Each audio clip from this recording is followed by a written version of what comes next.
Hello my dear students, once again welcome back to your online class. So in today's video we'll be discussing about the second chapter of a physics textbook, that is the physical quantity and the measurement. And we have already discussed about this chapter yesterday in our virtual class as well, but many of you could not join up that virtual class, so you may see this video and know about the chapter. Okay, so this chapter starts with the measurement of density of irregular substances. Okay, so density of irregular bodies.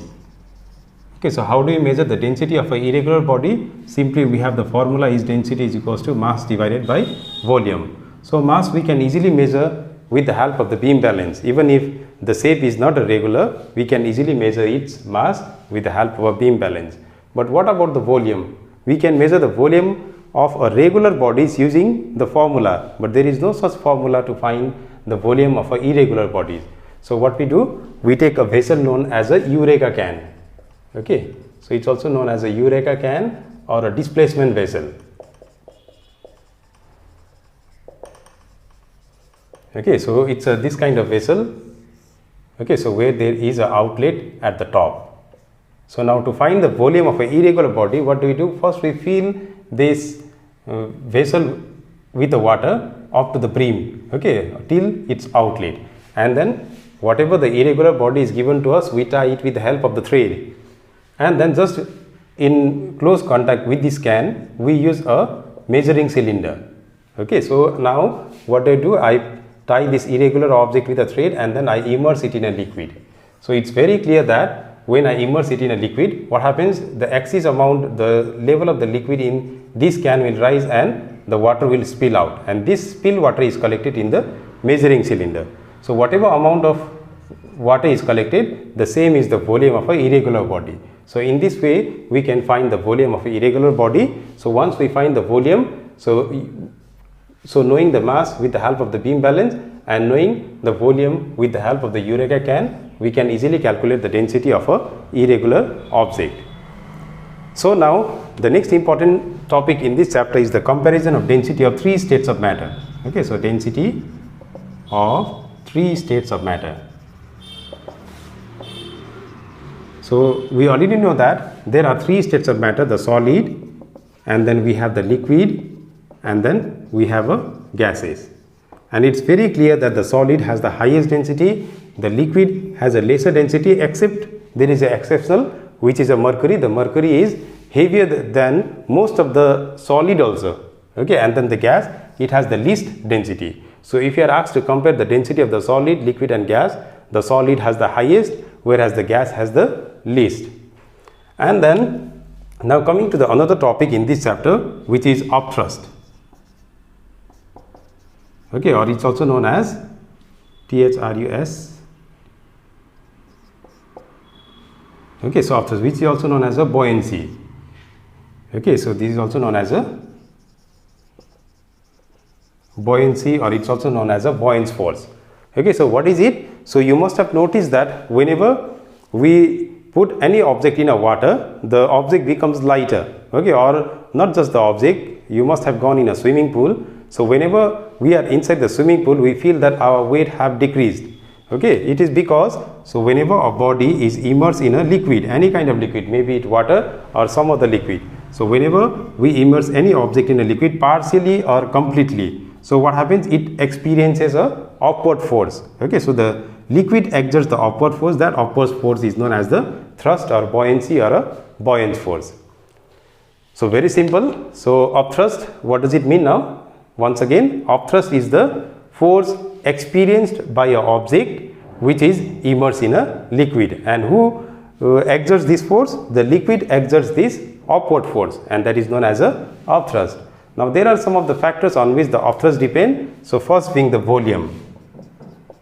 Okay, so it is the volume of an object. VOLUM, volume of an object. So you must have seen that if I give you two bottles, one a smaller one, the other larger one. So we notice that to immerse or to put the larger bottle in a water, it's more difficult because it experiences a more upward force. So thus the upthrust is directly proportional to the volume of an object. So greater is the volume, the more will be the upthrust. The second factor on which it depends is the density of liquid. Okay, so how? Now the density of the liquid is directly proportional to the upthrust. So greater will be the density of a liquid, the more will be the upthrust. And one more factor we have, that is known as the acceleration due to gravity. So higher is the acceleration due to gravity, the more will be the upthrust. That is, the upthrust on Earth is more than the upthrust on the moon, because the moon has a lesser acceleration due to gravity. Okay, so thus there are three factors on which the upthrust depend. They are the volume of an object, the density of the liquid, and acceleration due to gravity. So now there are some of the applications of this flotation. So you must have usually seen that the iceberg, it floats on the surface of the water.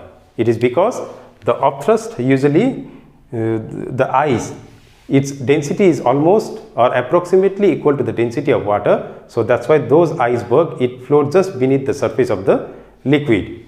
And then yes, one more I forgot, which is known as the Archimedes principle.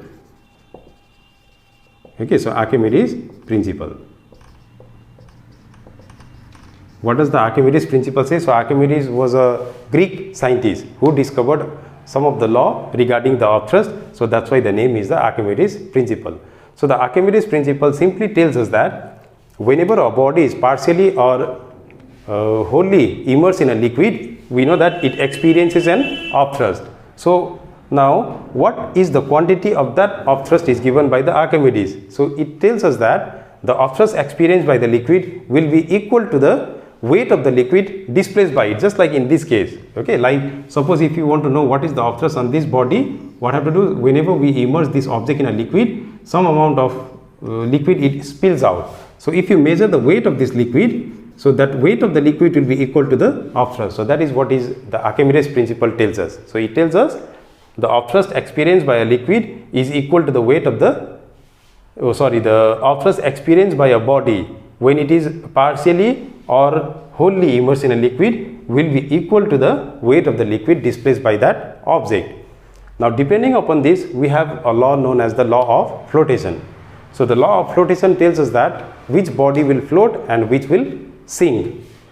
Okay, so whenever we immerse a body in a liquid, there are two kind of forces. Okay, so one is the weight. Okay, so one is the weight of the body which pulls it vertically downwards, that is the weight, and there is an upward force which is known as a upthrust. I write by FB, which means the buoyant force. So obviously if the upward force is more than the weight, what happens? The body will float. Okay, so if the upthrust is more than the weight of the body floats. Now if the upthrust is less than the weight of the body, it sinks. Okay, and when the upthrust is almost equal to the weight, so it will float just beneath the surface of the liquid in this case. Okay, just like the ice. Okay, so most of the part inside the surface of the liquid. So that is what is meant by the law of flotation. So there are some of the application as well, like the floating of the iron ship and the floating of the iceberg in your book. So you may go in details. So this is a very short chapter and quite easy as well. So I want you to go through your textbook, and if you have any problem or if you face any problem in understanding any of the topic, you can always ask me in my WhatsApp number. Thank you.